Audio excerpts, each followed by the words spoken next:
جو دعا ہم نے مانگنی ہے اس میں سب سے زیادہ فوکس اس دعا کو کرنا ہے کہ ہماری زندگی سے گناہ چھوٹ جائیں. لوگ گناہ چھوڑنے کے لیے تیار نہیں ہیں. پچھلی امتوں پر جو اللہ کی طرف سے عذاب آئے وہ تہجد چھوڑنے کی وجہ سے نہیں آئے, اشراق چھوڑنے کی وجہ سے نہیں آئے. وہ جو عذاب آئے تھے وہ گناہ کی وجہ سے آئے تھے. قوم لوط علیہ السلام پر عذاب کیوں آیا؟ لڑکوں سے فیلی کا گناہ کر رہے تھے. قوم سمود پر عذاب کیوں آیا؟ ناپ تول میں کمی. تنخواہ پوری لیتے, کام ادھورا کرتے.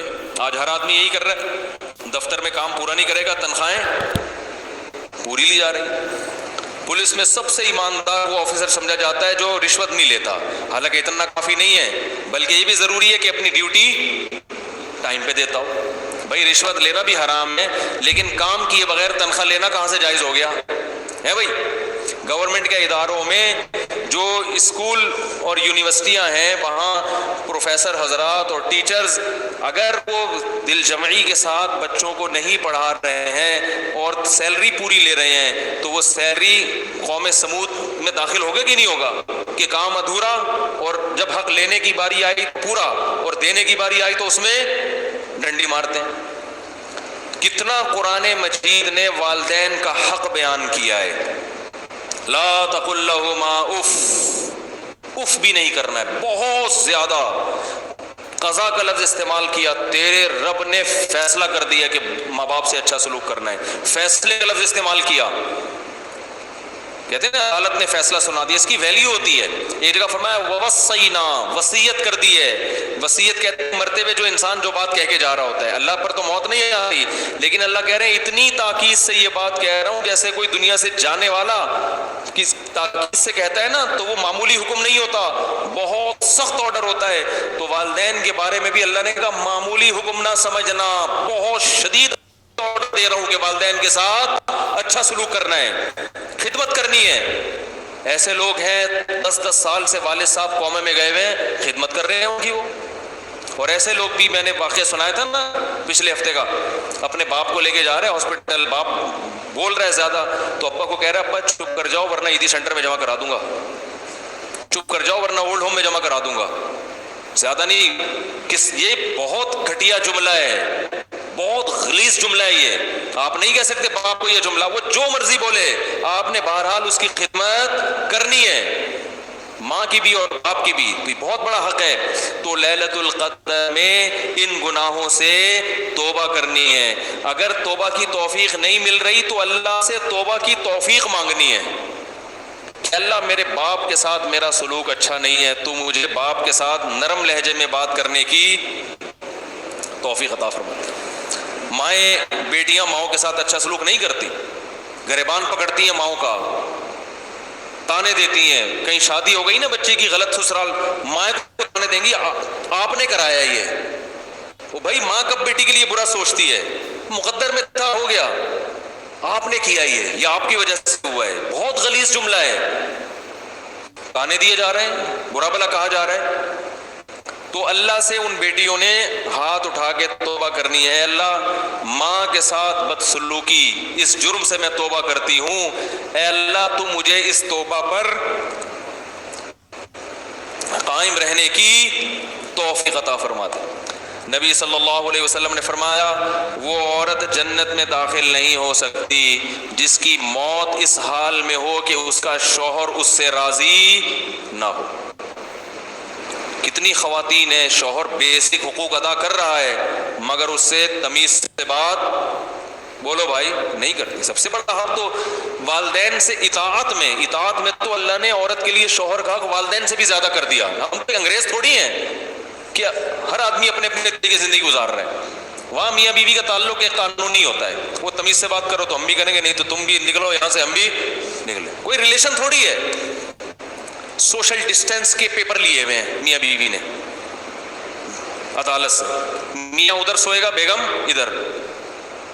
کوئی پوچھے بھائی وہ ادھر کیوں سو رہا ہے تم ادھر کیوں سو رہے, بھائی ہمارے پاس ڈاکومنٹس ہیں, گورنمنٹ نے ہمیں اجازت دی ہے کہ ہمارے آپس میں اختلافات, تم وہاں سو گے تم وہاں, تو بھائی وہ تھوڑا باہر نکل کے گلی میں سو جا پھر تو. یہ کوئی ریلیشن ہے؟ عجیب پاگلوں والی زندگی ہے. تو کتوں کو گلے لگا رہے ہیں، انسان سے دور. تو قربانی دینی پڑتی ہے رشتے نبھانے کے لیے. تو شوہر کا بہت بڑا حق ہے کس پر؟ بیوی پر. عورت کو وفا کرنی اپنے شوہر کے ساتھ. وہ اگر گھر میں نہیں ہے، سفر پہ گیا ہے، تو خیانت نہیں کرنی ہے. ایسے شخص سے بات نہیں کرنی ہے جس سے آپ کا شوہر بات کرنے سے خوش نہیں ہوتا. اجازت نہیں ہے آپ کو. جہاں میاں باہر نکلا فوراً فون ملا لیا، گپیں ہو رہی ہیں، میسج بازیاں چل رہی ہیں. اور مرد کو حکم ہے کہ وہ عورت کمزور اللہ نے پیدا کی تو اس کی کمزوری سے ناجائز فائدہ بولو بھائی نہ اٹھائے. آپ صلی اللہ علیہ وسلم نے حجۃ الوداع کے موقع پر جو خطبہ دیا نا، وہ آخری خطبہ، اس میں صحابہ کہتے ہیں ہم سمجھ رہے تھے کہ اب نبی دنیا سے جا رہے ہیں. تو آپ نے خطبہ دیا کہ اللہ نے ان عورتوں کو تمہارے ماتحت رکھا ہے، اس لیے نہیں کہ تم ظلم کرنا شروع کر دو.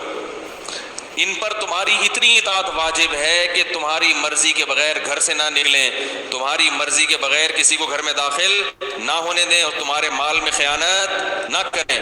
فرمایا اس کے بعد تمہارے حقوق ہیں ان کے اوپر، تم پر حقوق ہیں ان کے. وہ کیا ہے کہ جو خود کھاؤ وہ ان کو کھلاؤ، جیسا خود پہنو ویسا ان کو پہناؤ.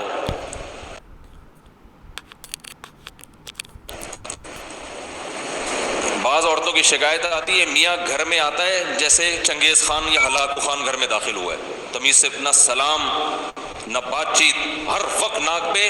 دوستوں میں بیٹھے گا ہاں ہاں ہو بڑا اچھا، جیسے کسی دوست کو لا کے بٹھا دو نا ایک دم موڈ چین، اور ہاں ہاں بڑی گپ شپ. گھر میں جیسے ہی آئے گا جیسے کچھ چنگیز خان گھر میں داخل ہو رہا ہے. تو آپ صلی اللہ علیہ وسلم جب گھر میں آتے، امی عائشہ فرماتی ہیں مسکراتے ہوئے چہرے کے ساتھ مسکراتے ہوئے داخل ہوتے تھے. تو بھائی ان جرائم سے کیا کرنی ہے توبہ. اگر رشتہ داروں میں آپس میں کوئی بھائی بہنوں میں ناراضی چل رہی ہے تو آپ صلی اللہ علیہ وسلم نے فرمایا رشتہ داری توڑنے والا جنت میں بولو نا بھائی نہیں جائے گا. سگے بھائی سے ناراضی ہے، سال ہو گیا 2 سال ہو گئے بھائی بھائی سے بات نہیں کر رہا، بہنوں میں لڑائی ہوئی بھی ہے. وہ بھائی جب الگ الگ شادی ہو گئے الگ الگ رہ رہے ہیں، لڑکے کیا کرنا ہے؟ تم پہل کر کے دوستی کر لو. یا تو ایک ساتھ رہ رہے ہوتے ہیں نا ہر وقت چپکے ہوئے پھٹے ہو رہے تو ہم پھر خود ہی کہتے ہیں کہ سائٹ سوشل ڈسٹینس کا جو ہے نا سرٹیفکیٹ بنوا لو، پھر ہم خود مشورہ دیتے ہیں. جب الگ الگ ہے، وہ بہن اپنے میاں کے ساتھ رہ رہی ہے، وہ بھائی اپنی بیگم کے ساتھ الگ رہ رہا ہے، پھر کیوں لڑ رہے ہو؟ اگر لڑائی ہو گئی ہے سوری کرنے میں پہل کر لو. بھائی اس کی غلطی نہیں بھی آپ کی ہے تو آپ معافی مانگ لو گے تو ثواب ہی ملے گا نا. لوگ کہتے ہیں میں چھوٹا ہو جاؤں گا، تو نبی نے فرمایا من تواضع للہ رفعہ اللہ، جو اللہ کے لیے جھکتا ہے اللہ اسے اٹھا لیتے ہیں، بلند کر دیتے ہیں. تو رشتہ داری جوڑنے کے لیے اپنے خونی رشتوں کو ہدیہ دینا سیکھو. خونی رشتوں، پیسے، سمجھ رہے ہو؟ دعوتوں سے دوستی نہیں ہوتی. لوگ کیا کرتے ہیں آج بہن کو عید پہ ہم نے دعوت پہ بلا لیا، بہت اچھی بات ہے بلائیں بہنوں کو، اصل چیز ہے کیش. یہ دینا چھوڑ دیا کیونکہ اس سے جان نکلتی ہے. پیسے نہیں دیے جاتے آج.